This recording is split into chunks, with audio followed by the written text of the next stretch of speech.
The topic today is the meaning of bowing and chanting. It's a little, anyway, here we go.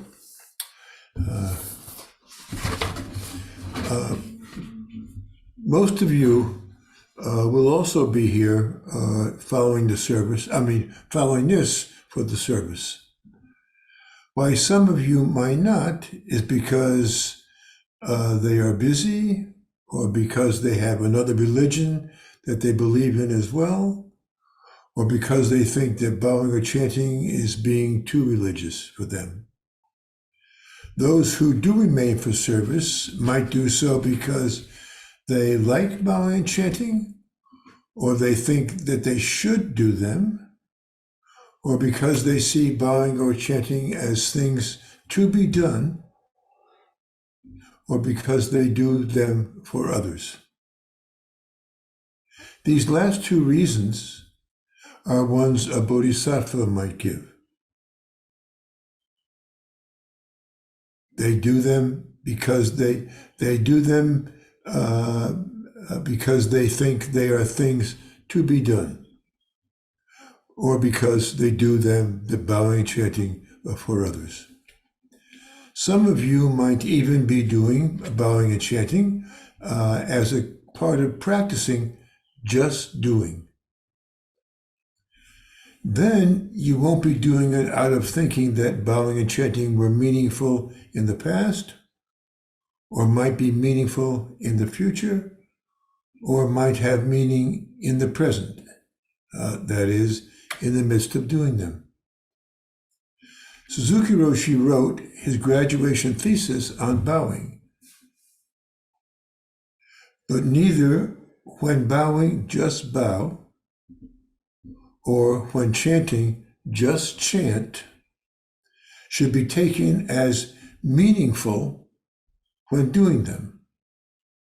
Meaning has nothing to do with it. They just are. The sutras chanted in English in the service, the Heart Sutra and the Loving Kindness Sutta, like all sutras, do have meaning, of course. One thing that they relay is the very important yet simple message that certain understandings will come to us in the course of a lifetime of practice. The Heart Sutra, for example, begins with the end result of bodhisattva practice. When Avalokiteshvara Bodhisattva with Avalokiteshvara Bodhisattva stating that all five skandhas are empty. As they are that, no thought can come in our mind between outside of us and inside of us. And by thus not having thoughts that lead to attachments, we are able to accept everything. External and internal are one. This marks the end of a lifetime of suffering. Then the sutra begins again with the words, form is emptiness. This tells us that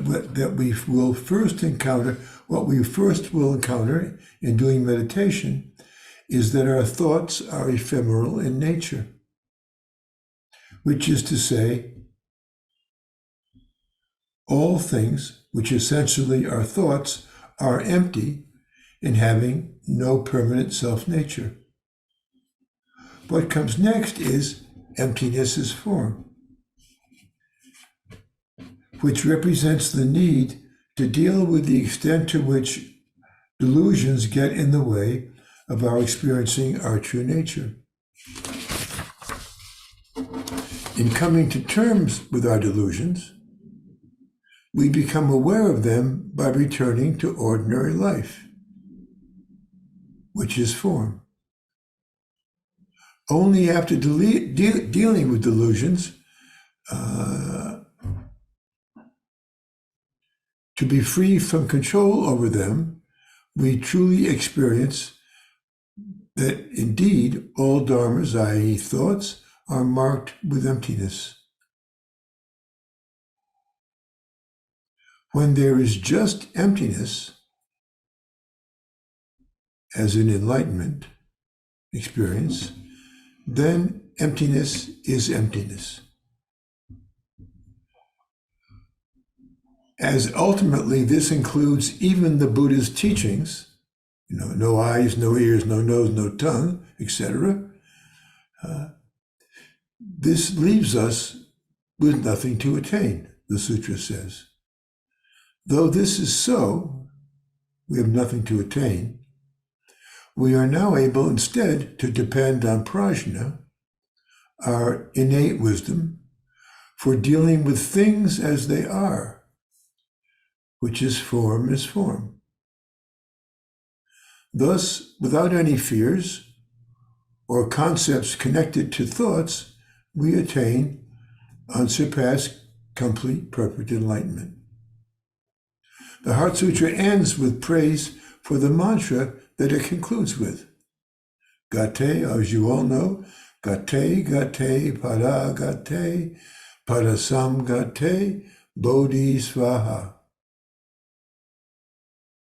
Translated as gone, gone, gone beyond, gone all the way beyond, enlightenment. Usually I say wow here, but today I happen to have bravo.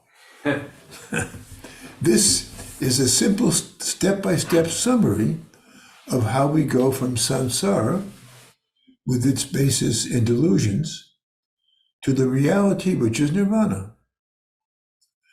The first gone is form is emptiness. The second, emptiness is form. Gone beyond is emptiness is emptiness. And going all the way beyond, which means going beyond emptiness as well, is form, gate, gate, para, beyond gate, parasam, all the way beyond, enlightenment. Bodhi, of course, is enlightenment. So, however, all of these changes noted in the Heart Sutra are however, all these changes noted in the Heart Sutra in what we have been doing or will be doing in our practice can only serve as road signs to encourage us on this journey. Noting them, these road signs, form as emptiness is one, is nothing like actually getting to where the practice takes us. As this is a place independent of meaning, what we think about while chanting sutras is not the point, and their meaning at that time is just not relevant. When chanting, we just chant, and when bowing, we just bow. Okay. Thank you. Jane, any questions? One, Peter, when I was listening to the first part where you were talking about, let's see, I have to remember what was it. Well, I was talking about the different ways of coming or not coming to the service. Yeah, not that part. That was 240. No, what I was going to ask you was, how about a third of the way in? I'm sorry, once again? Would you read something from the beginning of the paragraph about a third in? I think that's where I picked up the strain of thought. I'm sorry, I was looking at a card. What? Ah, the secrets are out. Does Peter listen to Jane or Jane into Peter? It depends. I've been in the same boat If myself. you take your paper up this high, start about that far down. Which part? Peter, start a third of the way in. That's where she wants you to read from. Oh, I can't hear you, Arvin. Start a third of the way in. That's brilliant. Anybody translate that for me? Can you say it again, but just slow? She wants you to read the paragraph that starts with something like the way in. No, just 1/3 of the way into your writing. She wants you to start there because there was something there that caught her. Got it. So 1/3 of the way into your talk. Okay. Okay. About sutras. Well, one is, of course, that. Here's the one I like. I like anyway. Some of you may even be doing chanting as a way of practicing just doing. Okay, that's not the point yet. Point's coming now. Then you won't be doing it out of thinking that bowing and chanting were